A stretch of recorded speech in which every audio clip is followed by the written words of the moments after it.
Welcome to the Caregiver Relief Podcast, where we hold space for the unsung heroes, the family caregivers. I'm your host, Diane Carbo, a registered nurse and lifelong advocate for caregivers everywhere. Today's episode is called When Care and Mental Health Collide, Finding Purpose Amid Pain. Today we'll be joined by Stephen Nawotniak, an occupational therapist, certified psychiatric rehabilitation practitioner, and author who has turned his personal journey with bipolar disorder into a mission to help others find meaning and strength. Stephen's story takes us from a major depressive episode to a life of advocacy and purpose. Together, we'll explore what happens when caregiving and mental illness intersect, both in those who give care and those who receive it, and how tools like the acceptance ladder can guide us towards empowerment and peace. This episode is sponsored by myvitalvault.net, your all-in-one life organizer for aging adults and caregivers. It's designed to help you securely store your essential legal, medical, and emergency information in one easy-to-access place. Because when a crisis hits, being prepared can make all the difference. Join our Caregiver Relief community, a warm, welcoming space where you can connect with other caregivers, ask questions, share stories, and find support from people who truly understand. Visit community.caregiverrelief.com to join now, because caregiving is one of the hardest and most meaningful things you'll ever do, and no one should have to do it alone. And if this episode speaks to you, please take a moment to like, share, or comment. Every click helps us reach more caregivers who need encouragement, resources, and hope. Stephen, thank you so much for joining us today. When I learned about your book and I read your bio, I thought I really had to contact you because this is a topic that is not talked about enough. And Thank you very much. I appreciate your honesty about this because I've worked in senior behavioral health and I know the challenges, but they are not addressed at all. And that's brave of you to share your personal journey. Thank you. And I find that there's a couple of parts to that stew. I always look at things as ingredients to the stew because there's a lot of components. Yes. And one component is a misunderstanding a lot of times, because with mental illness, the symptoms are an atypical, intangible experience that comes from within the person. Yes. And so that's different than the shared experience without ourselves that we can understand and grapple with. So because of that, you can see different behaviors or different things that don't always make sense because they're not consistent with the external environment. Yes. And then if you've never had those, you're trying to figure out what that means and make sense of it. And so one of the things that I like to do is try to share a little bit about what my symptoms feel like. Not to say that everybody has the same thing, but rather to try to help give an anchor point. Yes. So that there can be some sort of connection made to help put things in a little bit of a perspective. So you're going to explain to us how the two worlds interact, especially with somebody living with mental illness. Is that what you're going to do? Yeah, what I would love to Okay. do, what I would love to do is share just a little bit about what the bipolar symptoms feel like, and then how that Perfect. understanding can support with things. Is that okay? That's perfect. That's perfect. Excellent. So when I give presentations about what bipolar feels, I like to start off with depression. And what I have found is that my experience with clinical depression has been much closer to having the flu than it is being emotionally sad. So what do I mean by that? Like when you're having the flu, whenever I ask people what stands out the most of the time, people say the lack of energy, the lack of drive, the exhaustion, the mental fog, the difficulty figuring things out. Like those are the things that stand out the most. Very rarely do people talk about headaches, stomach aches, sore throat, fever, Correct. chills, all that kind of stuff. Yeah. So what I mean by my experience with clinical depression is there's that exhaustion, and the simplest things seem big Just like when you have the flu, you don't want to get up and get dressed. You don't want to go take a shower because those simple activities seem exhaustive. There's a withdrawal that can happen with depression. Just like when you have the flu, you don't want to go out with a whole lot of people because all that input, that noise, that loudness, that brightness, all those kinds of things can be overwhelming. So you tend to withdraw. Can anybody, and I also offer this, can anybody relate to this? Oh my God, I am so sick. Would someone just put me out of my misery? Yes. You ain't gone there, right? So I'm not saying it's the same thing but like suicidal ideation, why someone can go there, because the experience is so uncomfortable, you just want it to stop. So what I'm saying is, I have found for me, the debilitating elements have been much closer to that than it has just being sad. Can there be crying? Yes. Can it come from loss? Yes. Can there be all those kinds of things? Absolutely. But the heart of it is much more like having the flu. And so when you're talking to somebody with depression, it's not, okay, you got so much going for you, let's go. It's more, I know you're feeling uncomfortable. What can we do to help you feel a little bit better right now? Yeah. And working from there. So it's that approach. Just if you have the flu, do you want someone coming in saying, come on, you got a full day ahead of you? Or do you want someone saying, hey, I know you're not feeling good. What can we do? So that's with depression. With mania, the part of bipolar, the other extreme, there's two parts to it. There's hypomania, which is little. So you have a lot of energy, restlessness, all that kind of stuff. And then there's full-blown mania where you can have delusions and all that kind of stuff. Yes. So with hypomania, that little one, I like to say it's a combination of being over caffeinated and pleasantly buzzed on an alcoholic beverage. Putting those two together, that's parallel. That's the closest thing that I can come up with. What does it feel like to be hypomanic? Because you have a lot of energy, but it doesn't really dissipate. You can have a lot of creativity. You can have that liquid courage. The inhibitions are gone. So you feel like everything's going to work out. But what you lose is objectivity and groundedness. Yes. So that's with hypomania. And then with mania, following that parallel, it's like it goes from being pleasantly buzzed to being drunk. And for example, hyperverbalism. Have you ever met the drunk philosopher? The secret to life figured out and the answers. Yes. That's a long, drawn out conversation. And it's not necessarily logical, right? So that can be hyperverbalism with that. There can be intensity of emotional expression. Some people can be very liable, cry. Some people can be very giddy and laugh. Some people have been aggressive. But here's the thing to understand. Are there people who have been drunk? Have they been aggressive? Yes. But just because someone's drunk does not mean they're aggressive. Correct. Yes. Same kind of thing can go on. Are there people? Absolutely. But just because you're having a symptom does not mean you're aggressive. And so there's this whole kind of piece to understand there. And we can go into a fear mode when the people are doing something that we don't understand. And then the final part, so that's like with mania, it's much more like being drunk. And then the final part is what follows. Intoxication can be the hangover. And so as drunk as you get, that's how bad the hangover can be.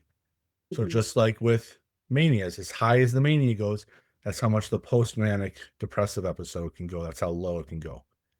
And so what I have found is living with bipolar has been much similar to learning how to drink responsibly than it is in illness. For example, if I'm drinking alcohol, you start to learn, don't chug it if you want to extend. Eat when you're doing it. Take breaks. Drink water.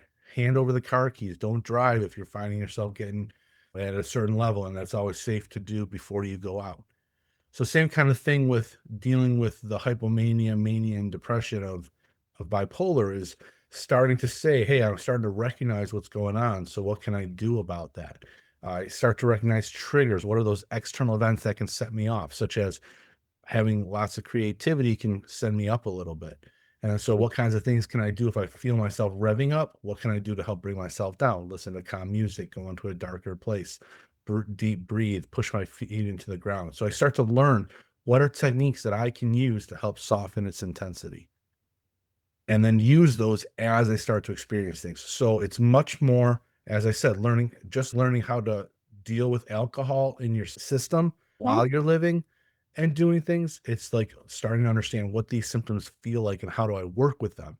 So it becomes a wisdom thing, not an illness management thing. And so that's just what I like to do, is try to, hopefully that helps demystify what some of the experiences feel like a little bit when if you're talking with someone with depression or bipolar or some of those things. I find that very fascinating how you explained that. I've never heard it, but you for the first time, and I've been a nurse for 54 years, I've never heard it explained that way. But you made it so perfectly clear to me, and now it makes a lot of stuff make sense because nothing makes me crazier when I hear people say when somebody's depressed, get over it, get up and get moving, you'll feel better. But it doesn't work that way for some people. I've seen people that couldn't get up to take a shower, couldn't get up out of bed. I have helped people in the deepest depths of depression get up, take them to a shower, help bathe them, and then put them right back to bed because that's all they could do for the day. And people don't understand. They think it's just, oh, get over it. But you can't. And with bipolar, it's very different because you do have, I actually know someone with if bipolar, a young woman, and she is hypomanic all the time. That's her level. She's very loud, she's boisterous, but she's smart and she's studying to be a nurse and she works really hard at it because the way she learns is it's not just audio and visual, but she actually has to physically do things. And it Mhm. takes her a little longer because her concentration levels are there. But she's committed to doing things, so she set goals, but she's never had in the few years that I've been around her, she's never had a really bad depressive, and she's been really blessed that way. Her depression is very mild compared to what I've seen in the past, but then her highs aren't really high. Yeah, You there's that cyclothymic that kind of, you're in the middle, Yes, kind of yeah. working with that kind of stuff. Yeah, it can present in different ways. Yeah, so I find that very interesting the way you've explained it because it makes sense. And go And ahead. that whole dealing with depression, not being able to pull yourself out of it, that's real. For my Yes. master's degree, I hiked, bike, sailed, and canoed for 8 months from Buffalo, New York down to Key West, Florida. I gave presentations to over 1,000 youth, did over 230 hours of community service, studied the geology along the way because I was working on being a teacher, and it was awesome. So I built this, and I had my ups and downs during it, but I was able to work myself through it. The months leading up to my hospitalization with depression, I could not pull myself out of that Yeah. tailspin, no matter Yeah. what I did. And Yes. that was very difficult. And then when I was hospitalized, I felt hopeless, I felt broken, and I felt ashamed. Mhm. Hopeless because nothing I did could pull me out of that state. Yes. Broken, I was 27 years old with a master's degree and had no idea how to live. And Mhm. ashamed because now all that stigma associated with mental illness came Yes. crashing down upon me. I It was understand rough. that.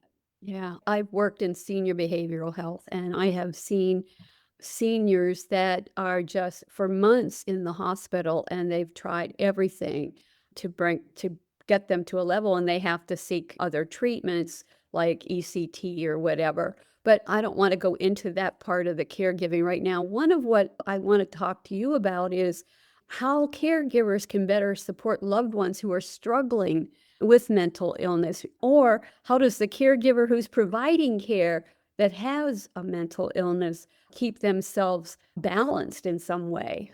Sure. And I would even throw this out there. Caregiver stress is a real thing, Oh, yes. and caregiver burnout is a real thing. Yes. So even if you don't have an atypical mental illness diagnosis, you're still going through an internal challenge. Yes. And so many of the techniques, what I have found is that there are skills and tools that are good for everybody. It's just Mhm. that the need for certain skills and tools becomes more evident given the situation that you're in. So, for example, diet and exercise are good for everybody. If you're an Yes. athlete, the need for that diet and exercise is more evident. Yes. Negative self talk. What I've learned is everybody can have negative self talk. Exactly. Yes. Now, if you're dealing with depression and anxiety and things, that negative self-talk can scream. But like when I proposed to my wife, I was nervous and, what if she says no? And am I good enough? And all this kind of stuff was going on. Yeah. Yeah. When I went for job interviews, can I get this? Am I good? Like negative self-talk and doubt can creep in regardless. So the causes can be different. The intensities can be different, but from a functional point of view, it's the same. And so the skills that can address them are the same. So regardless of where you are, one big thing that I have found to be really helpful, whether you're experiencing the mental illness yourself, you have the mental illness and you're caring for another, or even just you're caring for somebody and getting tired and dealing with that journey. Yeah. There was this program I was exposed to called the Wellness Recovery Action Plan. And the Wellness Recovery Action Plan was actually developed by people with mental illness that were like, where's life beyond not being in the hospital? And so they were just talking about how do you live with this thing? And so what it starts with is list out and brainstorm all the activities that you can do that are free or low cost, that bring connection with yourself or others, or bring wellness for yourself. So things like walking a dog, or playing with your cats, listening to music, taking a warm bath, bird watching, I don't know, whatever it is, Yeah. playing the guitar, whatever. But brainstorming, what are all those things that you can do, and keep it as a running list. Keep adding to it. Someone says something, oh, I like that, I'm going to add it to it. Or I would like to try that, add it to it. So now you have this list, because the one thing that I have found is when you're dealing with depression, when you're dealing with anxiety, when you're dealing with stress, it's harder to figure things out. Yes. So when you have that to-do list, it's hard to start something. But if you have things already identified, you can pick one of those and do them easier than sitting with that in that state of stress or exhaustion or burnout, trying to figure out what to do. I love that. The second thing is starting to understand what are those key 3 to 5 things that if you tend to do these every day, you tend to have a better day. So it could be, getting up and walking my dog every morning, or going for a walk with my dog is something that's helpful. Taking a shower either in the morning or at night helps me relax or wake up, whatever it is. But identify what are those core 3 to 5 things that if I tend to do those, I tend to have a better day, and make sure you do those. And if you're feeling off and you have your list, go back to doing those. The next thing is understanding triggers. What are those external things that if they happen, they can set me off and either induce a symptom or trigger a pet peeve or get frustrated or whatever it is? What's that external event? And then once you've identified those, when you're in a balanced state, when you're in a relaxed state, problem solve what are some things that you can do to address it in a healthy way. For example, my stepson had a chore of doing the dishes because I don't like it when the dishes build up on the counter. And I would come home and sometimes the dishes would be built up because he wouldn't have done them. So in the beginning, I would get frustrated. I'm like, come on, you got to do the dishes. But then what happens is, as teenagers, they don't always listen and joyfully do it. It doesn't always help things. So what I've learned, and by the way, my relationship with my stepson is really important to me. Yes. Yes. So if I'm just creating frustration, I'm not building relationship. Correct. So what I realize is when I see that, I'm going to count to 10 first. So that way I get that initial temper down. And then I ask him about his day or something that he enjoyed doing, because that's relationship first. And then I'll say, come on, let's do the dishes. So that way it's building relationships and still addressing what needs to be done. Yes. Now, Yes. did that work every time? No, because sometimes he still didn't do the dishes because he's a teenager. But it still addressed it in a healthier way, and it happened better than when I just came off and worked up. So here's my point is when you have a plan, when that shows up, you can do the plan without just instinctively reacting. And And then the final part about it that I want to share is that is understanding what my experiences feel like. Like when I'm starting to get burnout, what does it feel like inside? When I'm starting to feel stressed, what does it feel like inside? So the idea is I know I have these feelings, and when they show up, what can I do about them so that I can feel better when all that stuff is going on? So the whole idea is wisdom. You understand yourself, you understand how things show up, and you have a plan to address them when they show up. So you can do that for yourself as a caregiver. If you're a caregiver, you can have those conversations with the person who's experiencing those things or having the ebbs and flows and just working through creating that plan. Once again, it's called the Wellness Recovery Action Plan. It was developed by Mary Ellen Copeland and her team of people that came together to talk about how do you live with this thing and stay outside of the hospital. And Mhm, if you Google it, WRAP Wellness Recovery Action Plan, mhm. information will pop up. Oh, I like that. I'll put that on. I create a permanent page on my website with this podcast and your information, and I'll make sure I put a link in there to that as well, so my listeners will be able to find that after they listen to your podcast.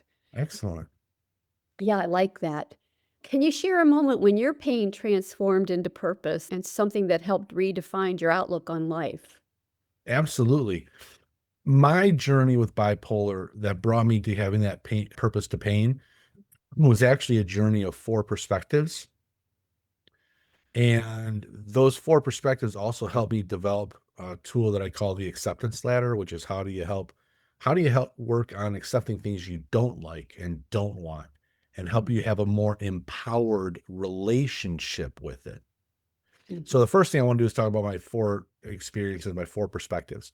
So when I was first discharged from the hospital, my relationship was coping with symptoms of an illness. It was really focused on how do I feel better and how do I address this lifelong illness that I now have.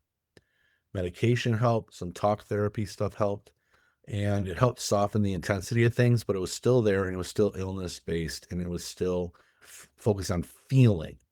I Yes. ended up joining a vocational program and that introduced me to occupational therapy.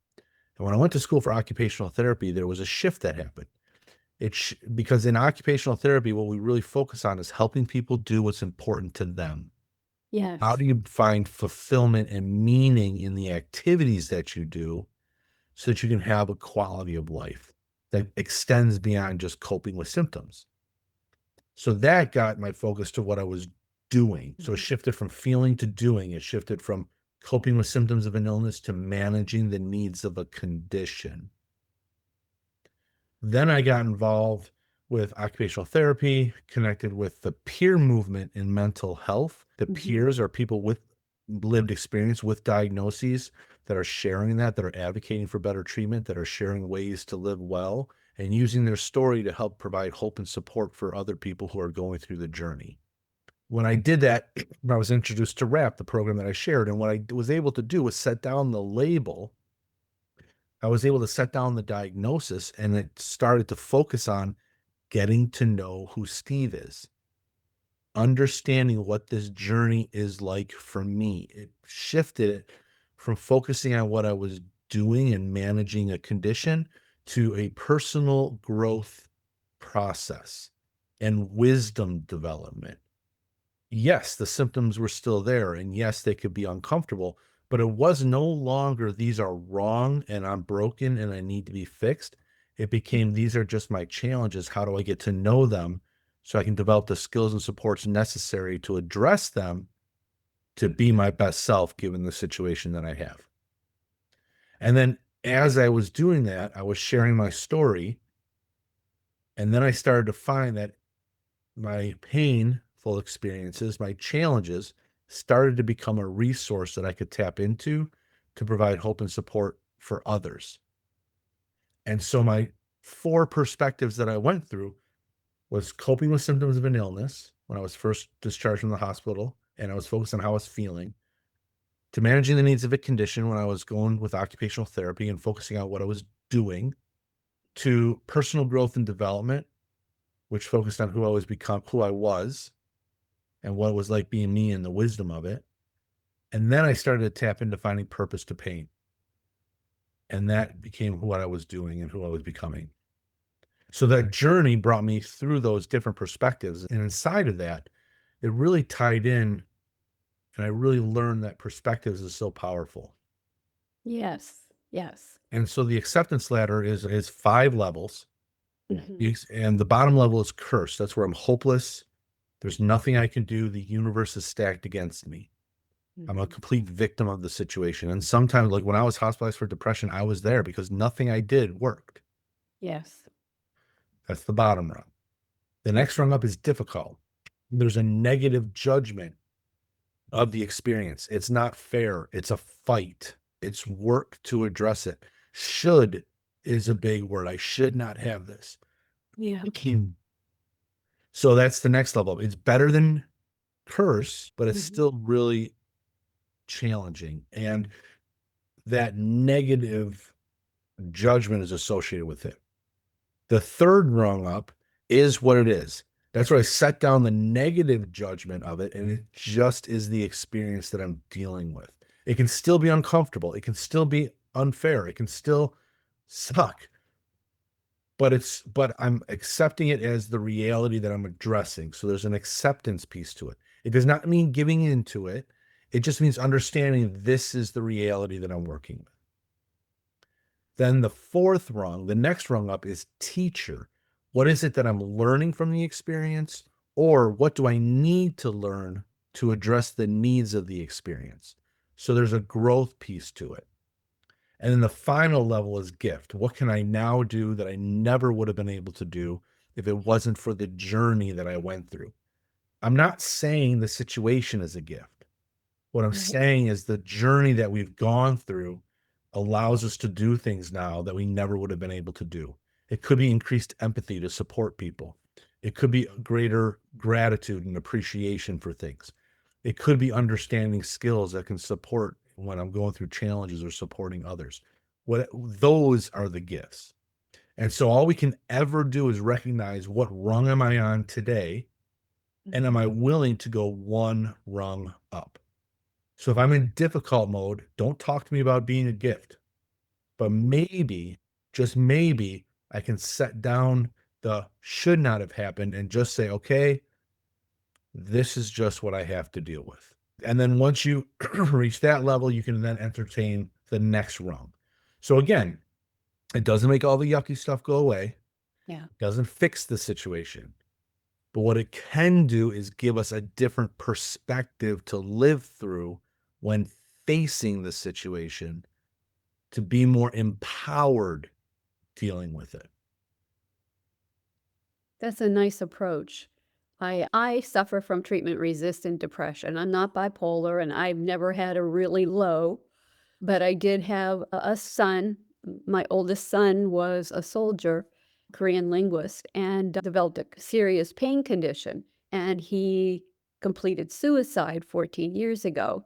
And the challenges he went through were overwhelming for him. Dealing with the medical delivery system of the military was challenging.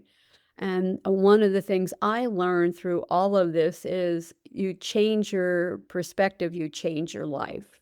And one of the things that one of the first things you said is you have to have certain things in your life that you have to do every day to stay out of that lower rung, so to speak. And I know I get up and I walk every day. I'm near the beach. If I can go to the beach, I dog walk to make myself have a reason to get out of bed Mhm. I make that. And I have people say, "Oh, it's too cold. The weather's too bad. You shouldn't get out there." I have to do it. I absolutely have to do it if I want to have a good day and I don't want to start going down that rabbit hole. I love the way you explain this because if you put it in simplistic terms that people can understand, although it's not always easy to do. Now, when Correct. you created this acceptance ladder, what inspired you to develop it? Because I'm very impressed with this tool. Thank you. One of the things that there's 2 components that help me create this. One is my presentation of bipolar is more of a rapid cycling state. So I Okay. can go through one of the symptoms or those experiences, it can last a couple days, 2 to 3 days, and then I come out of it, or couple or maybe a week or so. So it's not like I sit in that for weeks on end. It's days to a week on end. Okay. And that means I go through that process a lot of those Yes. symptoms. So it helps me understand because I've traveled that road. It helps me understand what I'm going through. And as I understand what I'm going through, I get more proficiency with it. Yes. The second part about it is those perspectives that I went through as I started to learn these different lenses that you can have that I had. And as I had those experiences, things started to come together and it just made sense because I was going through it a lot. And so I would experience it a lot. And so having to figure out how do I deal with this stuff for me was a necessity to be able to do the things that are important to me. So really, I think it really came out of that personal growth of the overall journey of having the four perspectives, but then also the micro journey of having the symptoms a lot. And the one thing I want to throw out there is, as I said, with negative self-talk, how you can have different causes of it and different intensities of it, but negative self-talk is a human thing. Like the heart beats blood, right? That's what it's supposed to do. Yes. Mind thinks. That's what it's supposed to do. So you can't turn off the thoughts. And sometimes when the thoughts are negative, they can be that downward spiral. The biggest thing that I have found to address that is to take it on as an opinion rather than facts. Because I know when I get caught up in that, when that negativity starts going, I feel like it's all encompassing and it can be massive. But when I can express it, when I can accept it as an opinion, now it can be a very loud opinion and it can be, and it requires intentionality every time I do it. But to thank it for sharing it, it's the mind sharing an opinion, not fact. And then say the word, and then come up with a fact that's positive. That maybe a compliment you have gotten for something that you've done, an appreciation you have for something, maybe something that you felt proud of. So it becomes an opinion and this fact. And I'm grateful for the sunrise. And I've been told I'm a good communicator. And I have written a children's book that won the Mom's Choice Award that I'm really proud of. So it becomes one opinion of many things. And that softens the loudness of that negative thought. It becomes one of many. And that's how I have found I can't turn off the negative thought, but I can soften it and then help me focus on other things and activities that help, again, bring it from the forefront into the background. Like the difference between listening and focusing on a music in the radio to having it going on in the background while you're working. I love that approach. I will tell you right now, caregivers and those with mental illness, I've seen it all my life where they just do the negative self-talk. And I've never heard about how to, I know change your perspective, change your life, and people go, yeah, but it's not so easy. You just made it a very simple, simplistic tool. It's something that they can do in a matter of minutes. Family caregivers are always told they don't do enough, they're not important, other people in the family are more important, and they get caregiver stress, caregiver burnout, they're ignored. So you've just turned it into a simple tool when they're feeling that negative self-talk to, yeah, maybe I'm not the best, maybe they think I'm not the best caregiver, but I'm really good at taking my dad for a walk or whatever. It just makes a difference when you add a positive approach to it. And I know many people years ago, I would have had a challenge doing that. I really would have. My dad was abusive and I'm the oldest of four. So it was very challenging for me when I was growing up. But I know now I don't surround myself with toxic people. That's another thing that many family caregivers can't stay away from. They can't just walk away from toxic people in their lives like they would like to because they're the family members that are abusing them and to keep them at a distance. So I love this acceptance ladder. It's a new concept for me, and I just love it. And I can see how caregivers who feel overwhelmed or powerless in their role can utilize this to turn things around. So I really appreciate that. Now, when a senior has a mental illness, caregiving can become incredibly complex. What strategies can help families manage these situations without burning out or resorting to crisis care? That's a great question. And one of the things that I have found, because when I was an occupational therapist starting in a senior living facility, it's amazing how much depression was in the experiences of people who were there. Yes. And so that experience of depression, I think, is much more common Hmm. than we would think. And if you allow yourself to sit in those shoes for a minute, there is a loss of identity that can happen because oftentimes we identify with what we do. I am a doctor, I am a garbage man, I am a guitarist. Like we identify ourselves with our activities. And when physical abilities start to shift, those previous activities may not be there. Or upon retirement, there can be a loss of work, but work can be very identifying for people. So if we don't replace that work with something, then all there is this loss. It can be when we're younger, we can live with this. Here's what I want to do in the future. Here's what I want to build. Here's what I want to get going. When physical abilities start to shift, that perceived future starts to shift. And then maybe memories become more significant. So anyway, there's this shift that happens that if we're not understanding and giving room for, then it can be difficult. Another example would be like Alzheimer's or dementia. Yes. Trying to, and again, I'm going to go to the alcohol thing for in a minute. Have you ever tried to argue with someone who's drunk? It's not Mm. the easiest thing. No. So trying to argue with someone with dementia doesn't help. Correct.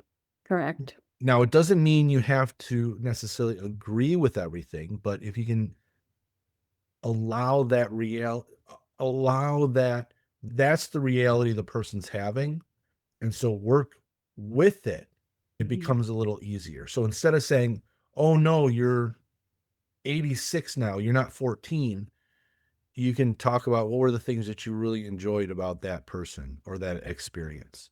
You're allowing that experience of that situation to be there without fighting.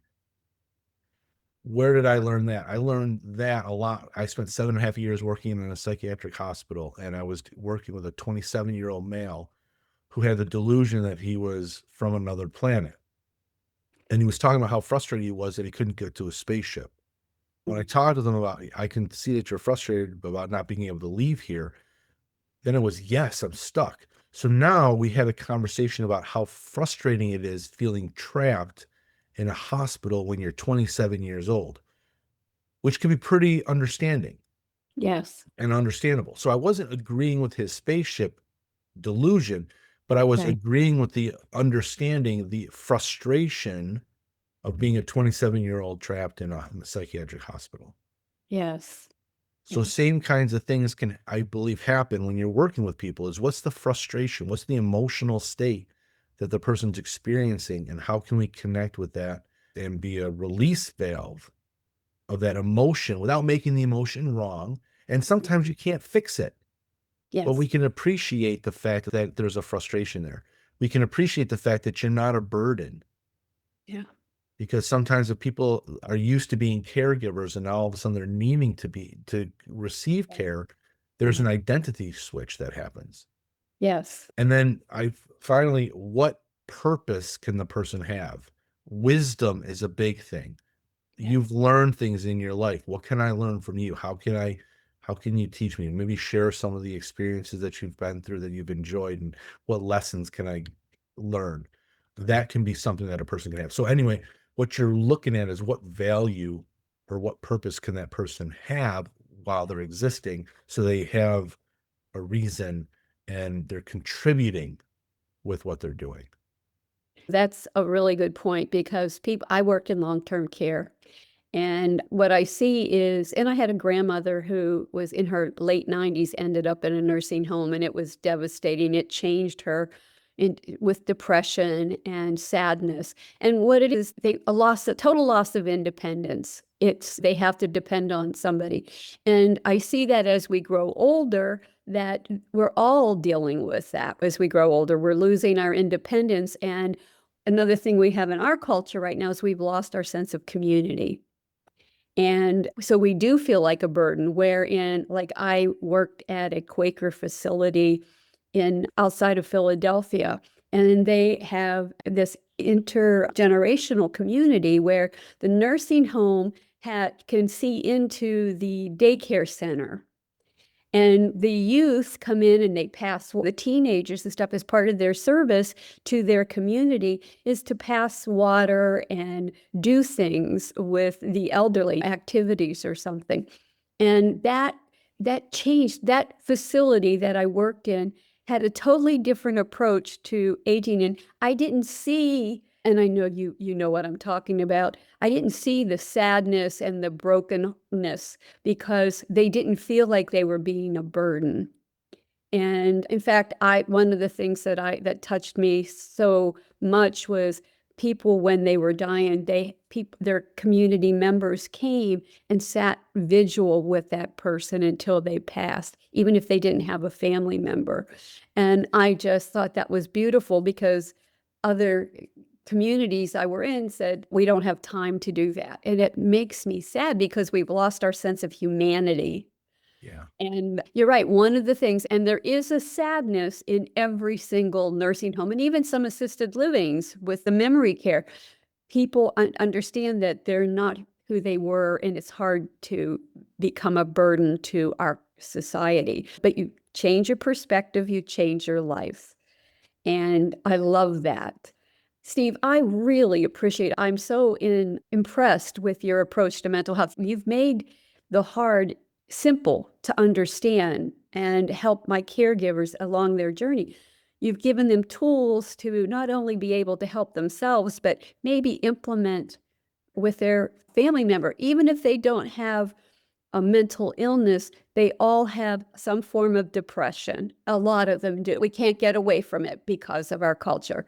So I would like how do people find you? I have a website. It's stephennawotniak.com. And there I have just some information about me. I have a connection. I have a YouTube channel where I just have some videos on mental health and what the bipolar experience is like.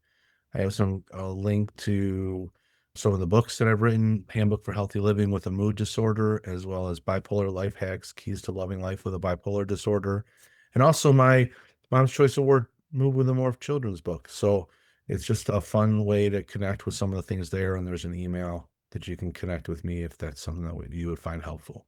I have definitely will put all those links at the bottom of the page that we create for you. And I think the children's book has got to be incredible because we don't have enough of those kinds of tools to explain our mental health to our children. And go ahead. Yeah. Yeah. Thank you. And if I can take 1 minute and just Absolutely. share the beginning of the book, is that okay? Absolutely. Please. So it's called Mubu the Morph. Mubu, Huh? many morphing mistakes.